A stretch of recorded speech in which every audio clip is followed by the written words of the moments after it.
90% of pelvic floor dysfunction is actually a fitness issue and not a medical issue. My doctor finally said to me one day, Jana, we believe the pain is in your head and you're seeking attention. Within 30 days, I was starting to feel different. Jana Danielson is a wellness entrepreneur. She's a certified Pilates instructor and pelvic floor specialist. She's the author of The Sacred Women's Guide to Blooming Better. Women's health. Pelvic floor dysfunction. Empower yourself. The missing piece in pelvic floor fitness is truly the pelvic floor. Is it a gateway to better sex? Jana Danielson, welcome to Slay. Thank you. Absolute pleasure. Thank you for coming on down. You're welcome. Jana, we're going to get straight into it. Let's do it. How did you get into the wellness space?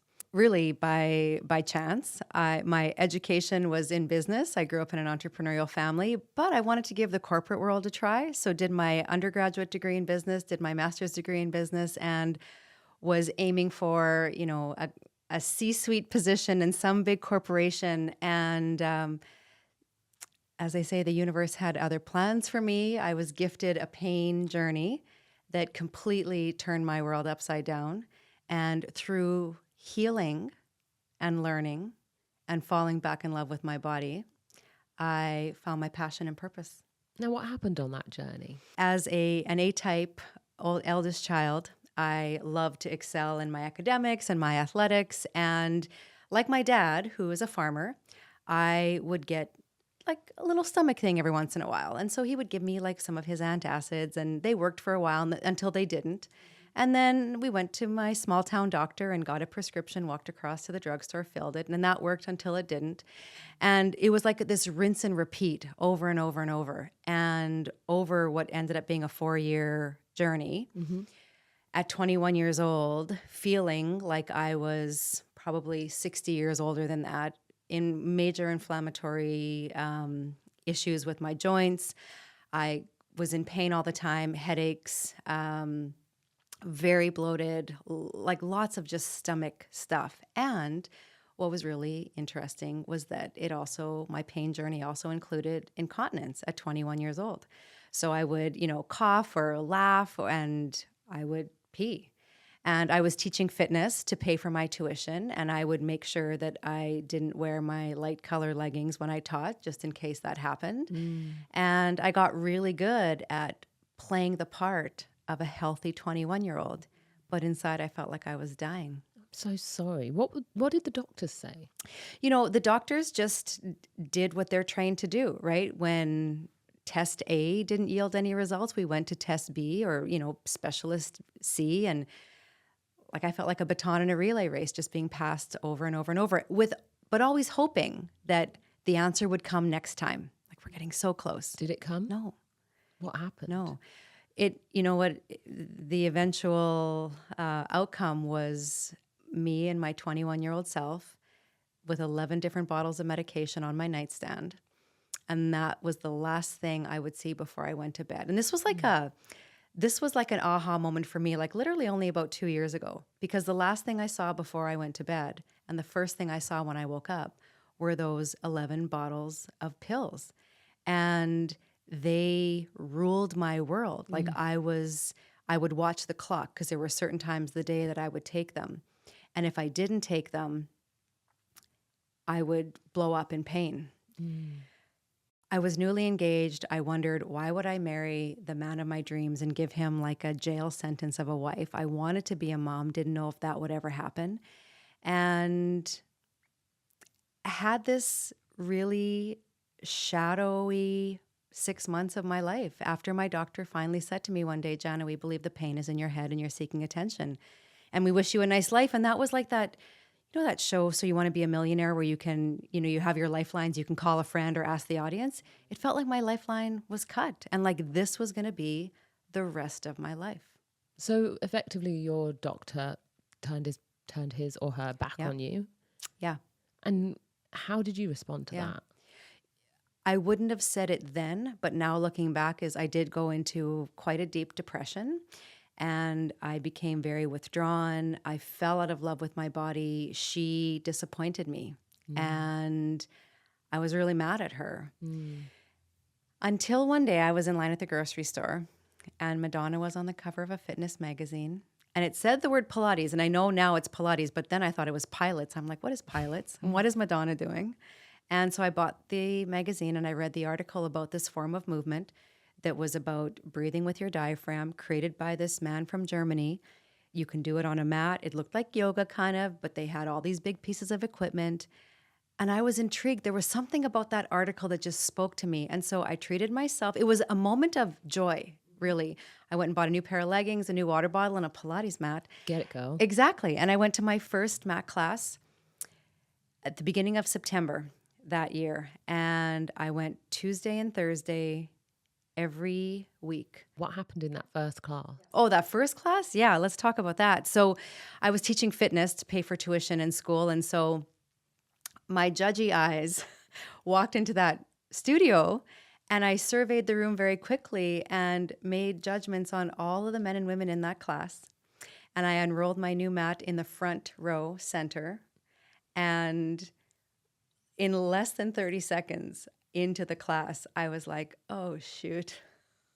If I was in the back row, I would have rolled up my mat and I would have like exited stage left, because in that moment, I couldn't even breathe. Wow. And the voices in my head were like, breathe. Like, it's the first thing you do when you're born is breathe.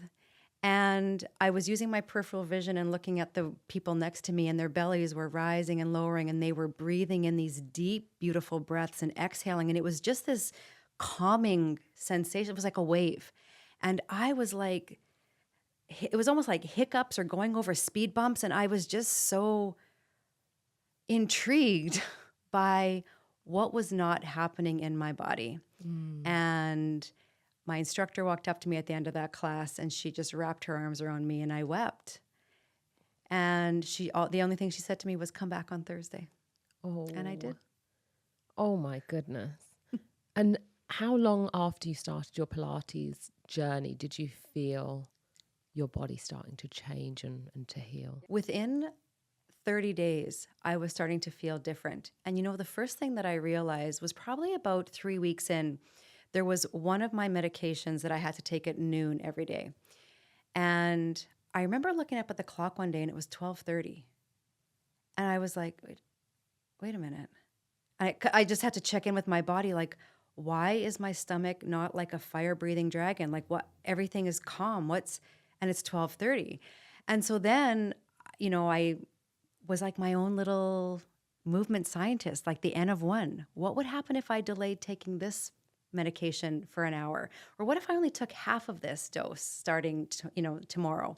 And that's literally what I started doing about 3 weeks in. And people started noticing, like, they were like, what are you doing? What's different? What do you like?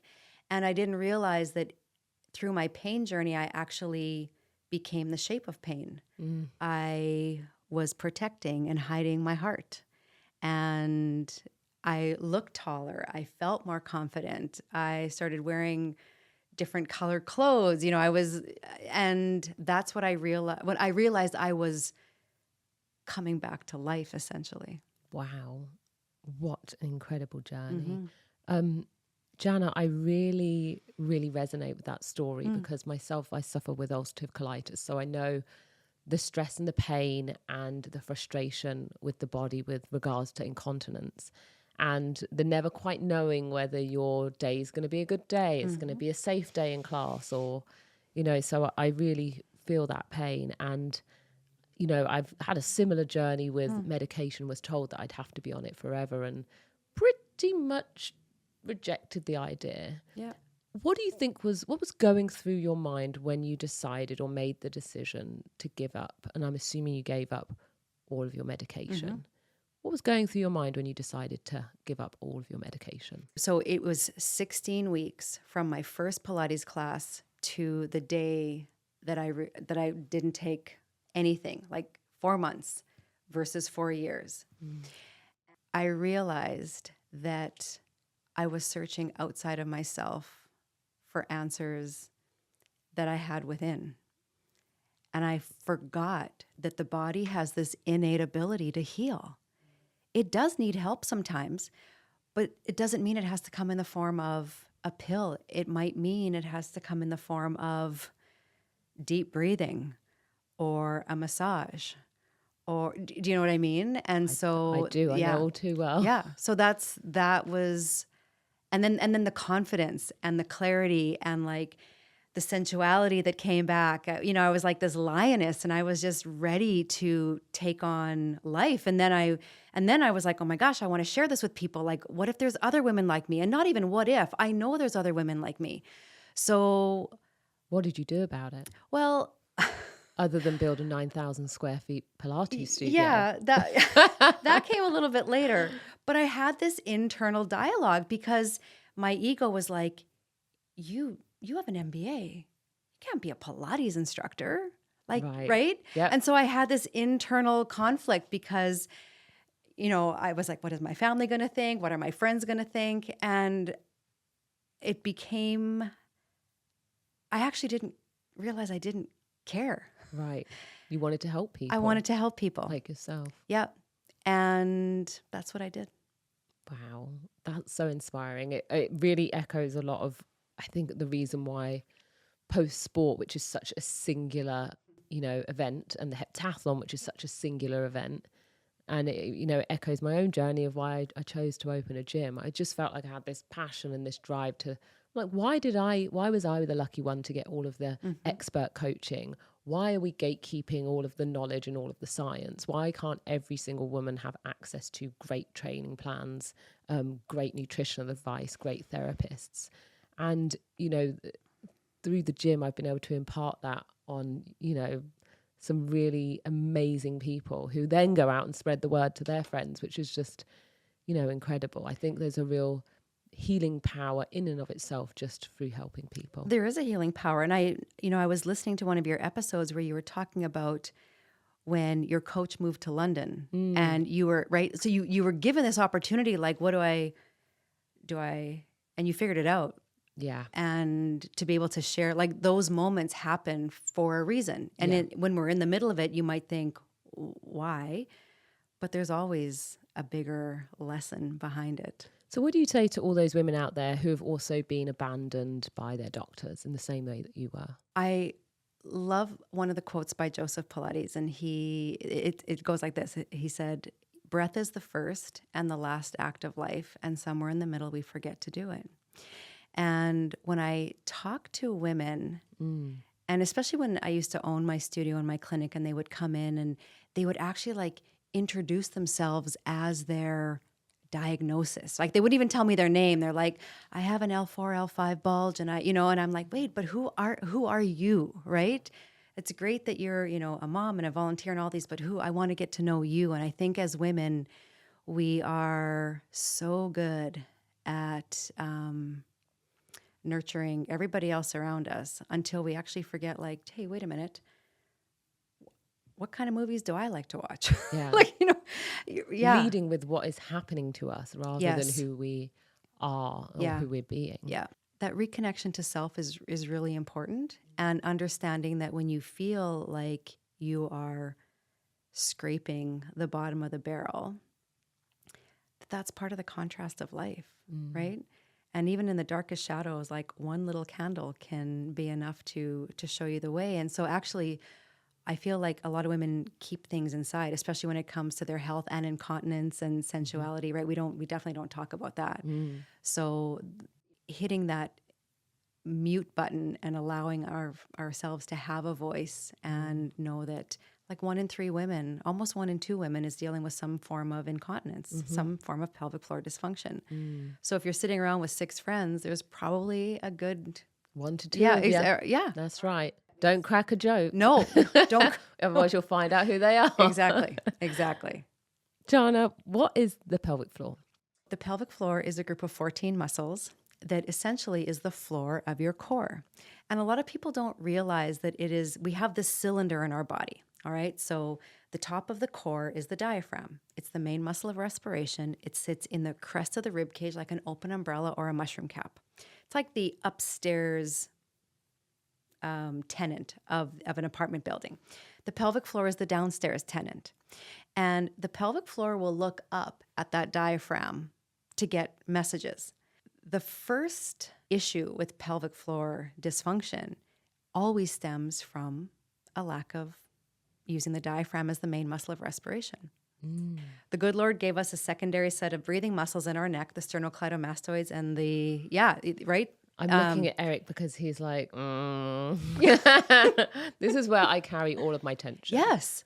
Well, we do, right? The scalenes, the sternocleidomastoids are like little strips of beef jerky, and they already have a job. That's to hold up our bowling ball, our head. But when we don't breathe diaphragmatically, this is where we start to breathe. We're like little goldfish, right? Well, this is going to be an interesting session for me. Well, it is one of those, you won't realize it until decades later, right? So we've established the roof of the core as the diaphragm. The pelvic floor is the floor of the core. And then the cylinder are the 4 abdominals, right? The rectus abdominis living directly under the skin, the 2 sets of obliques that make our sling system, twist us, turn us, side bend us. And then the transverse abdominis, the deepest set of abs, starts in our low back, wraps at the front, our internal waist trainer or corset. The pelvic floor is an important part of that unit. And when we learn how to breathe diaphragmatically, and when we learn how to stand properly, so posture is huge when it comes to the pelvic floor. 60% of our weight in our heels, 40% across the widest part of our foot. That's the optimal weight-bearing distribution for how the foot is created with those 26 bones. So the pelvic floor becomes like this hammock, essentially, that, and most people think it's one muscle, but it's 14. And it also includes the muscles around the anus. So just like there's urinary incontinence, there is anal incontinence. It can create, because of the attachment points in and around the pelvis and in through the top of the femur, the acetabulum, the hip joint. Chronically typed hips can be a pelvic floor issue. Low-grade back pain can be a pelvic floor issue. Bloating can be a pelvic floor issue. Cold, tingly feet can be a pelvic floor issue. Constipation can be a pelvic floor issue. So we need our pelvic floor to walk, to run, to jump, to have sex, to pee, to poop. Like, it's involved in a lot of different functions in a man's body and a woman's body every single day. Can you damage your pelvic floor?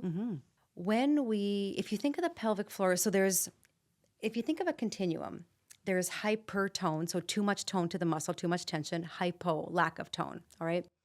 And there's going to be different kind of outcomes based on where you are in that continuum. So let's use fashion as an example, all right? So when we wear any sort of heel, it is going to distribute the weight of our body forward onto our toes. At about 80% of our weight gets distributed forward. It compromises the pelvic floor. Then add any sort of waist trainer Or corset. This was me out to dinner the other night. Yeah. I had a second engagement that I couldn't attend because I was like, this dress is too tight. I need to go and sit down. And I'm all about a good pair of shoes and an awesome dress, don't get me wrong. But when you think about when we take away real estate, the contents have to go somewhere. Yep. Either up or down, right? When we take away that lateral real estate. And so what ends up happening is, of course, we then don't breathe as deeply as we should when we're wearing those kinds of clothes. And it puts unnecessary intra-abdominal pressure downward on the pelvic floor. It really can create a lot of dysfunction in the pelvic floor. Even at the gym, when people don't breathe, like when someone's holding their breath and they are in their active lifting phase, right?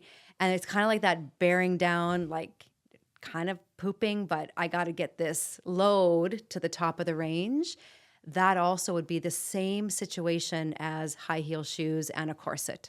So waist trainers then, are they literally the worst thing ever created? I would say yes. Why are people still selling them? Well, it's vanity, right? It truly is. Like I said earlier, we have an internal corset in our body. It's our transverse abdominis. And when we breathe diaphragmatically, we're actually doing core work just in our everyday activities of daily living, right? How does one breathe diaphragmatically? So it's in through your nose. Okay, we're going to try that again. I knew there would be notes. So let's put your hand here on your belly button, okay? And as you inhale, I want you to fill your palm with your belly button. Much better. And then on the exhale, draw the belly button away. Yep. Yep. Now this time, think about expanding on 360 degrees. So as you inhale into the palm of your hand, think of your entire body breathing into the circumference of your waistband. Yeah, oh my gosh, that's so good. Now on the exhale, if you were a soft bark tree, on 360 degrees, exhale out of your mouth and bring your body away. Yes, yes, yes. Yeah. Well, look, yeah, that's it. Okay, that's it. That was lovely. So here's the beautiful thing about that. When you breathe that way, you're taking in 600% more oxygen. So your cells are literally having a party. For people that don't breathe this way and start to breathe this way, they're going to get lightheaded. Like it's going to feel like you've just had a glass or two of wine. Now, is this why we see lots of bodybuilders passing out mid-rep? Well, it very well could be, right? They're cutting off oxygen to their brain. Mm-hmm. So when we start to breathe like this, our brain that gets used to functioning with low levels of oxygen, all of a sudden there's all this oxygen and it's like, what is happening here? So it takes about 2 to 3 weeks of, and it doesn't like 3 times a day, 10 to 12 breaths is enough to get, the wheels spinning in this diaphragmatic world. Because if we were to layer on the pelvic floor, when we inhale through our nose, the pelvic floor is at rest. Okay. So from a biomechanics perspective, you inhale through your nose, your lungs fill with air, right? And your lungs end above your collarbone. The lungs are very big. So when you inhale, your lungs are filling with air. That mushroom cap diaphragm muscle doesn't have room. So the diaphragm descends or it melts when we inhale. Remember I said the upstairs neighbor and the downstairs neighbor? The pelvic floor is always going to do what the diaphragm does. Mm-hmm. So as the diaphragm descends, the pelvic floor is going to descend. Essentially, it's at rest, all right? When we exhale, the lungs empty. There's room for the diaphragm. The diaphragm comes back up into its full expanded position. The pelvic floor follows with a lift in its contracted position. All right. So it's this beautiful synergistic movement between the diaphragm and the pelvic floor. Jana, what are the signs of a weak pelvic floor? A weak pelvic floor can be coughing or sneezing and peeing a little bit. All right. A weak pelvic floor can also be the incontinence where you are like having to go frequently, right? Because the musculature can't hold the bladder as it's filling with urine. So frequency is a sign of a pelvic floor that's lacking tone. When you are at the gym, okay, a week you can tell when you're lifting, even like a deadlift as an example, all right? When you are not feeling your heels driving down into the floor as you're lifting those weights, that is, the pelvic floor is just kind of on a timeout. Yeah. Right? So you're not going to feel like connected and strong. Exactly. Yeah, exactly. How common is pelvic floor dysfunction in women? So right now in women, 1 in 3 are dealing with some sort of dysfunction. And that can be anywhere from pain during intercourse, leaking. We are at a point in, I think, women's health where it's time to have the conversation like we're having today. The incontinence product industry, if you had to guess, I'm going to give you a little test here. If you had to guess, how many billions of dollars do you think are spent a year on incontinence products? Oof, I would say less than 1. By the end of next year, they're projecting it's going to hit $20 billion. Wowzers.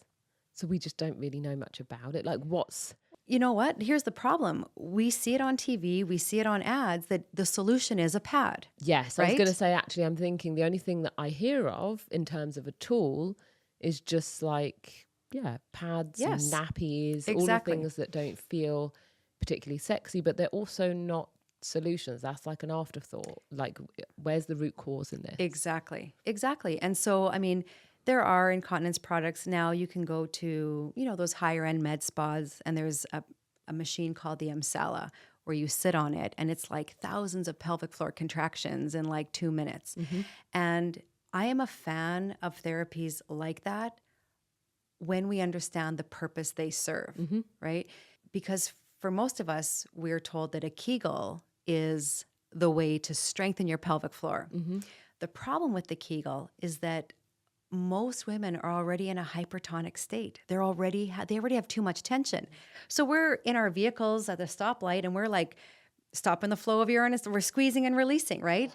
And we're actually adding more tension. So we cough or sneeze and pee and we're like, oh shoot, I didn't do enough Kegels. So we do more Kegels. So it's like this kind of hamster wheel that we can never get off. So those machines are great to help us feel what a pelvic floor contraction is like. However, they're not going to neurologically change the patterning to do it on your own. So how do we do that? As we started layering, it's like we're making a Mexican 7-layer dip here. We're just layering and layering and layering. When you are exhaling on that diaphragmatic breath, the way I cue women to feel a pelvic floor contraction is like they are picking up a grape with their vagina. All right? You don't want to squash the grape. Okay. Because if you did a Kegel, you would squash the grape. Yeah. I've cued women, like if you imagine wearing on the exhale, like zipping up a really tight pair of jeans where you might even have to lay on your bed to get the zipper up. So the exhale it's this beautiful, like it's a lift versus a squeeze or a force, right? For guys, because guys have pelvic floors too. Yes. All right. So a lot of erectile dysfunction is actually a hypertonic pelvic floor. So how does it feel for a guy then? Because this is something I think even we women are completely oblivious to, the fact that men also have a pelvic floor. Yeah. Like what sensations should they be feeling? So for men, they may not be able to empty their bladder completely when they go to the bathroom. So like they'll go to the bathroom and then like 10 minutes later they'll go again because they aren't able to completely empty. Like I said, erectile dysfunction is a factor in pelvic floor health. And guys, one of the telltale signs is chronic hip tension. When internal rotation, like two of my sons are college golfers, and I can even, when I was watching them golf, you can tell like when there's a lack of internal rotation, when you're kind of in that duck posture with your feet turned out, that often is a hypertonic pelvic floor. And again, constipation, right, is a telltale sign. I was literally watching a guy walk down the street, literally like a duck today, and I just said to Eric, I can't watch it anymore. I have to turn around and go in the opposite direction. Well, it's putting too much stress on my, like, I'm just like, can we, I just want to get him in the gym, and I was just like, can we do some correction here? Yeah. There was a study out of Japan that actually was able to show that the stride length that a man walks is related to their chances of having erectile dysfunction. Wowzers. So when men's pelvic floors are tight, they won't have as long a stride. So it's all there in daylight. We just have to know what to look for. As if there wasn't enough for guys to worry about, we're now going to be judging you when you walk as well. Exactly. At what age do women need to start training their pelvic floor? I have worked with like athletes in their teens, even children that are like in their like 9, 10, 11 years old. I was working with a mom and her daughter, and she wanted to go to her best friend's birthday party, which was a sleepover. And she was just not willing to put herself in that situation because she was wetting the bed. Got you. And her mom was like, we've done acupuncture, we've done chiropractic, and it helps for a while. And, we got her going on the cooch ball, and she was able to go to her friend's birthday party. That's what it was. Gosh, and it amazing. And in her little 9-year-old, she was a very high-strung child, and was actually holding. And a lot of us do that. We unconsciously hold so much tension into our pelvic floor. So, Jana, thank you so much for sending these. You're welcome. What are they? So here we've got a cooch ball and a scooch ball. I'm going to hand over to you. What have we got here? All right. So in 2013, I was at a Pilates conference, and I heard a urogynecologist from Reno do a presentation, and his presentation was titled Pilates. So it was PF and then Pilates. And I'm like, who is this guy that's like, kind of taken Pilates and what is this all about? So his name was Dr. Bruce Crawford, and he was presenting his research on pelvic floor fitness. And what he found was that in 90% of the women that it was almost 2,000 women that he had in his study, 90% of pelvic floor dysfunction is actually a fitness issue and not a medical issue. And when I heard that statement, I still get tinglies when I share this, because it was like the heavens opened up, and I was like, what? Like, as a Pilates instructor, I can impact 9 out of 10 women, and we can avoid any sort of mesh pinup surgery because it's a fitness issue. I was like, I want to learn more. I'm curious. And so I started studying with him, and he came up to my studio in Canada. And the more and more I learned, the more I realized that the missing piece in pelvic floor fitness is truly a lack of oxygen-rich, nutrient-rich blood. And it's not just a pelvic floor thing. Any muscle needs oxygen-rich, nutrient-rich blood, and right? There's so many things that can impair that. So Absolutely. if you've had an injury, adhesion, broken arms, like myself, I'm like thinking of my own muscles, and I'm like, wow, like my left trap is extremely tight nowadays. There's probably not a great deal of blood flow because of the way that everything's kind of stuck together, scar tissue. Exactly. How does that exist in the pelvic floor? So like this lack of flow of blood, yeah. And So how do we increase it? first of all, we live on a planet with gravity. We don't feel it, but it impacts us. It really, really does. We are generally dehydrated. We generally are not properly nutritioned. And all of these are factors in the environment that these 14 muscles basically live in. What would proper nutrition look like for a person who wanted to improve their pelvic floor? Well, the first thing that I do with my women is I get them off of caffeine. I get them off of, we look at their, at how much sugar are you eating, right? Because sugar can be very inflammatory. So those are sometimes the two things. Like sometimes we make a little tweak in that and they start to notice a huge change because it's the fascial tissue that is, so fascia is like a boa constrictor snake, right? It wraps every single muscle fiber we have and it sticks like Velcro instead of slides like it should. So it's the fascial tissue that actually is limiting the blood flow or the nutrition to get to those muscle fibers. So this was my conundrum. I'm like, I can teach my clients how to breathe. I can teach them proper posture. And I did have pelvic floor therapists in my clinic, but I was like, what could I be doing in class? And so the mom of 3 boys, after that conference, I went home and I went down to their room where they played floor hockey and mini basketball and all the things. And I just started sitting on every single ball that was in my house. And, straddling foam rollers and calling my husband downstairs. I'm like, Jason, you got to try this because this has to work for men. And it was kind of like the 3 bears. Like some balls were way too hard and it would trigger the sympathetic nervous system, right? That's our fight, flight, freeze. And I didn't want that. Some were too soft and it was like, I'm not really feeling much here. Some were too, like the diameter was too big. So I decided to make something. That was just right? That was just right. So the cooch ball was born. What you don't see in here, there's the rubber bladder of the ball, and then we found this really cool nylon thread. And we wrapped the thread around the bladder of the ball, and then we put the blue rubberized coating on it so that it can sustain the weight of an adult, right? So it's not like a department store ball. Got you. It has purpose to it. How would one use it? So you literally sit on it and breathe diaphragmatically for 3 minutes.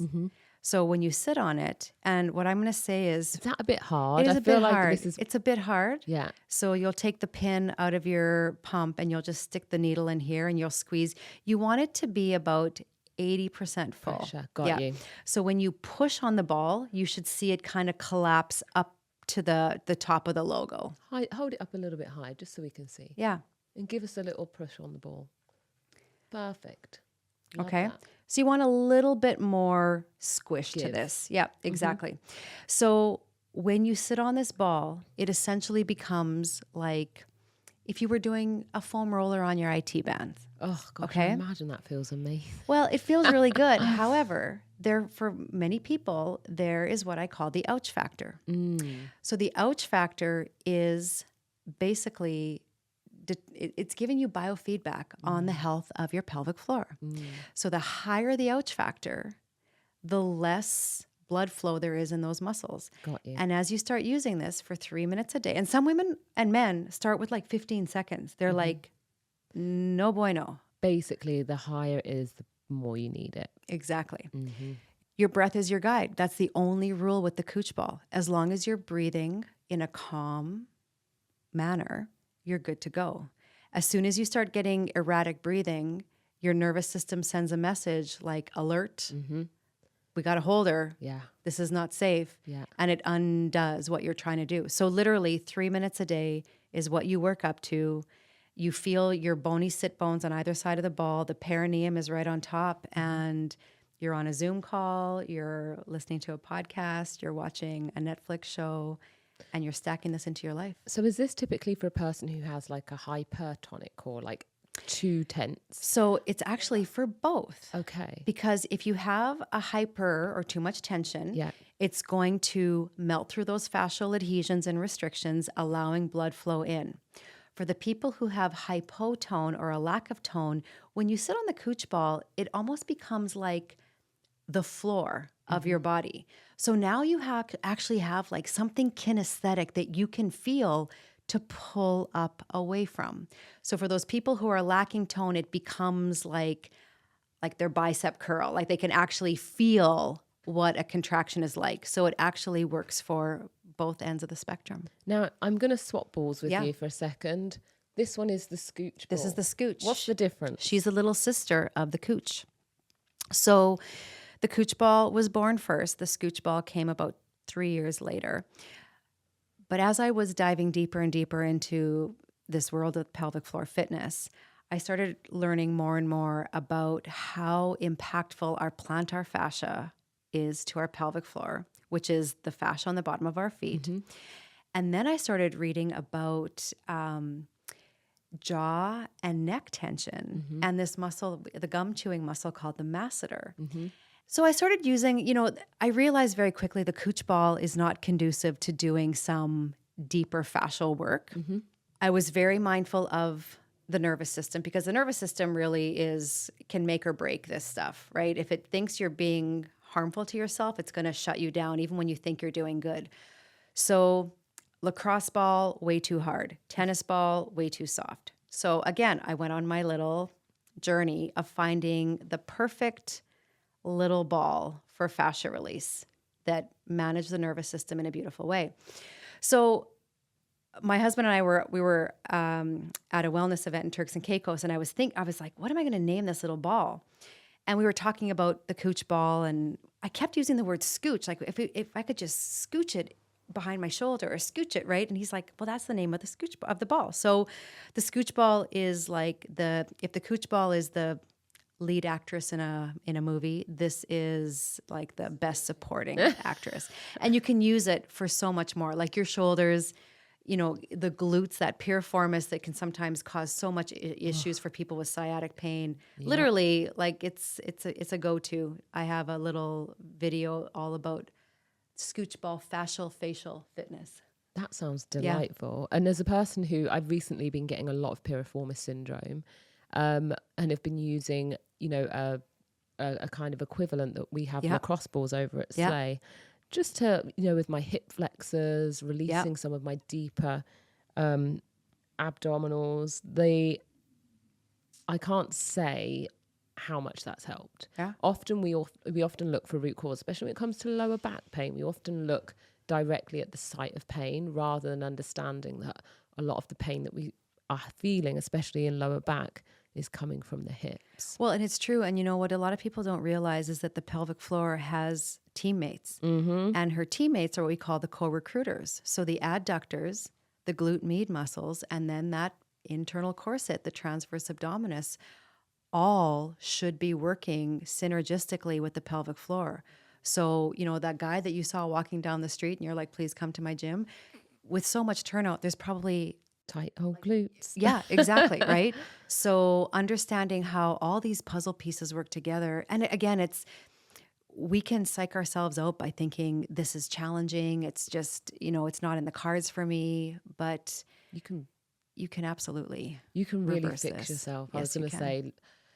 say, this Christmas I spent in fact, I'd spent a good amount of time. I swapped out all of my heavy lifting for 50 minutes of foam rolling. Okay. And I went into January feeling the best I've felt in a long time because I was getting very chronic sciatica.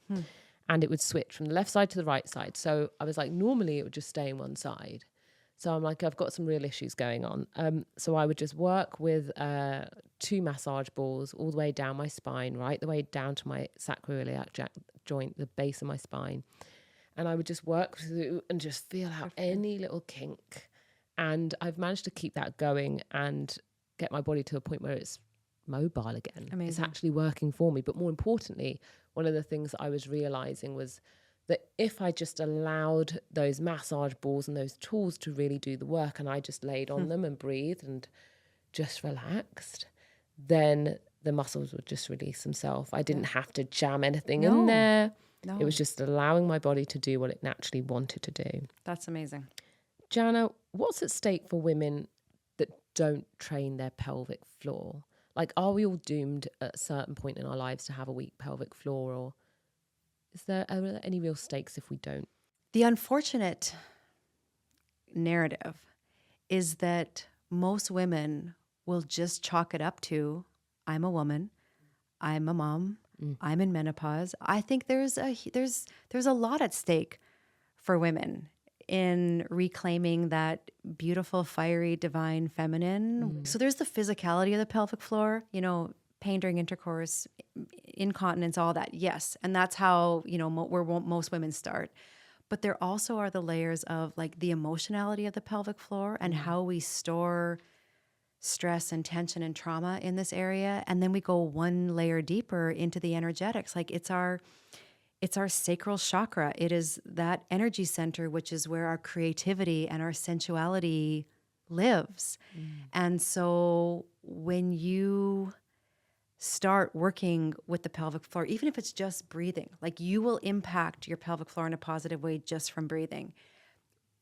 Yet you'll be like, the ROI on that is huge because you're going to tap into the emotionality. And that's why for some people, men and women, in the middle of you might be sitting on your cooch ball and get very angry, or you might all of a sudden have tears rolling down your face, or you might just get the giggles. There is so much emotion pent up in that part of our body that to simply be aware of it and then move it is an amazing gift. I can't wait to cry on my cooch. Cry on your cooch. Jana, the pelvic floor, is it a gateway to better sex? It is the golden gateway to better sex. Woo-woo! Yeah. Tell us more. Well, let me start with a story. So I had a woman from New York State call me, and she said, I'm looking for a gift for my husband. He's turning 93, and he's not as spunky in the bedroom anymore. And she giggled because she's like, well, it's actually maybe a gift for me. So imagine living in a body where you have pelvic floor dysfunction. You're not going to live in your most desirable frequency because of all the what ifs, especially if there's a lot of hypertone brings pain with it. So pain during intercourse is a real thing. And, I was working with a woman in my Pilates studio, and she was a Highland dancer. And so she shared with me how on Wednesdays, and in her words, she said, starting on Monday, I start getting so anxious because Wednesday nights, she was newly married. She said, Wednesday nights, I let my husband buck. That was their one night, right? And she said, I get so anxious because it is going to be so painful for me physically. But I'm afraid if I don't give Wednesday nights to him, that how will our marriage ever survive? So we started working with the cooch ball. We started doing some work on the Pilates reformer. And it was probably less than, I'm going to say 2 months. And Wednesday nights became more enjoyable and turned into Monday, Wednesday, and Friday, and then sometimes on Sunday mornings. And they were, within 6 months, they were pregnant. And so this group of muscles really does impact our ability to enjoy sex or, self-pleasure, however you're choosing to bring that into your life. And so when you start to because we get disconnected. When it becomes dysfunctional, we get disconnected. And that's why I don't think we talk about it. We pretend it doesn't exist. That man laying on the other side of the bed where you just want to jump his bones, but there's all of this, anxiety around it, puts a lot of strain on people. We have a lot of mothers down at the Sleigh Gym. We've got a number of, I think, 6 new Slaybies, we call them. They're adorable. We actually had one of them in the gym today, and she did her first little deadlift with a kettlebell. Nailed it. Perfect technique. Pelvic floor training for postpartum women. Where should women who are recently given birth, where should they start? When should they start? In a perfect world, it would be part of their lifestyle before they even got pregnant, right? However, if that's not the case, pelvic floor training is not one of those things where, there was this old adage where you have to get, 6 weeks and you get the okay from your doctor and then you can start exercising. But actually, because the diaphragm is such a pivotal part of pelvic floor health, that you could be nursing that baby and on day one and just doing that belly breathing actually will start to wake up that area. And it's beautiful from a healing perspective. So that's what I would say is it doesn't have to be a big thing. It's just bring that breathing into your life as soon as you can. Jana, we're going to talk about your book. Here it is. Tell us about it. So The Sacred Woman's Guide to Blooming Better essentially is the book of my soul. The work that I've done with women over the past 30 years, what I've realized is that mindset is critical when it comes to how we see our bodies and how our body functions and our wellness. Movement is also really critical. And metabolic health now is getting more, it's kind of a buzzword now, right? Working with women on those 3 pillars has been amazing. But what I realized about 2 years ago was if you braid these pillars like our hair, they amplify each other. And they optimize each other. That's good. Right? So this book is like a roadmap. I start a little bit about my story, but then I help identify these 7 women that I feel like every one of us probably has been at some point. The DIY woman. No, I don't need help. I got it. Right? The wandering woman, the stuck woman, the authentic woman. And so from there, I then go into this roadmap around mindset and movement and metabolic health. So simple, I call them in rituals. In rituals are like habits that you choose to do in it every day that pay dividends back to you. I love that. Yeah. What a great term. Thank I feel you. like we're all in ritual state where it's like habit stacking, this, that, but in rituals feels much more intentional. That's what this book is all about. And, there is a secret chapter in this book that's not in the table of contents. Oh. And so it's actually the 4th M, which is mana, which is a woman's ability to have this beautiful intuition. It's a Polynesian word, and that actually came to me. This last chapter came to me after my book was already at my publisher, and I had to be like, stop the press. There's actually a 4th M. And so the other really cool thing about this book is there's a QR code inside, and I created a course that's called the Growth Lab. That's like the partner to the book where you actually can do some of the work with me that I talk about in the book. And so this has been a passion project for me, and I'm proud of it, and I hope it impacts women's lives like I know that it has the potential to. Where can we find it? Amazon is literally the best place to get it, or the quickest way to get it. Lovely. We'll leave the link in our descriptions for the podcast. Jana, what did you come to slay? I came to slay the misconceptions and the dragons and the scariness and all of those voices in our head that women at some point start to believe.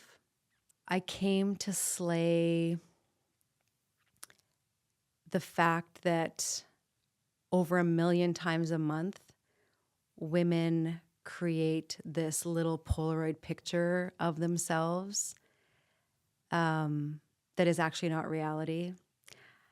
I came to slay the reality that settling for a life that is just okay is not okay. And wanting more and craving more, or being too much or being too loud, is a beautiful thing. And that's what I want to remind women, that they are these beautiful, sparkly beings, and it's time. It's time. Jana, thank you for slaying with us. Thank you for having me. That concludes this episode of Slay. Stay tuned for more empowering discussions on female health, fitness, and life. You can follow me at Louise Hazel on social media, and you can follow Jana at jana.danielson, and you can follow the Slay Gym at Slay Athletic Club. And don't forget to subscribe to the Slay podcast if you haven't done so already on YouTube, and leave us a comment. You can also get fit for free using the Slay app. Hit the link in my bio to download it now for free from the App Store and join our online community. And don't forget to check out the descriptions for Jana's book.